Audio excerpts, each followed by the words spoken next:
asalaamaaleykum nuyu nañ leen siyaare nañ leen Fall 94 Walf Sénégal dellu si di leen siyaare bu baax di siyaare ñëpp bàyyiwun kenn wit fee rek ñu ngi leen di siyaare di ñëw ak yéen benn vidéo maanaam tey comme gis ngeen ko tey moom fee tàngoon na ndax gars yi Ousmane Sonko moom fu mu jaar moom day tàng jër moom ndax padduwaa gee gis nga ko gars yi ñu ngi fa nekkoon taxaw jàmmaarloo gars yi te loolu nekk na loo xam ne lu doy waar la voilà nañ ko bàyyi mu def tournéem wax dëgg yàlla lii yomb na daal yomb na simple na xam nga xale yi moom Ousmane Sonko bëgg nañ ko ba pare fu mu jaar moom noo def mbooloo am fa mais da ngay gis policiers yi taxaw bëgg leen a arrêté loolu dafay nekk loo xam ne dafa metti daal voilà doomu sénégalais la bàyyi leen ko mu def ay tournéem rek ci li nga xam mooy sunu xalaat bu gàtt daal waaw fi mu toll na gis nga ko waaw mi ngi noonu tey mi ngi noonu nekk biir Dakar di jaar Padoua gis nga ko nag mbooloo mi yaakaar naa gis ngeen grenade yi tàkk na fa xam nga gars yi daal mu ngi noonu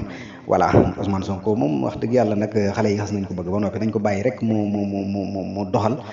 kenn ku nekk doxal parce que gis nga démb fële Macky Sall macha allah fële Thiès ba mu fa demee gis nga ko fees del mbooloo mi fees fa del voilà kenn ku nekk daal nañ ko bàyyi mu doxal daal loolu mooy réew mi ñu ngi leen nuyu di leen siyaare bu baax a baax ñu ngi leen di toppal Ousmane Sonko rek bu ko defee rek luñ ci am rek incha allah ñu jàllale ko fii ci Fall 94 Walf Sénégal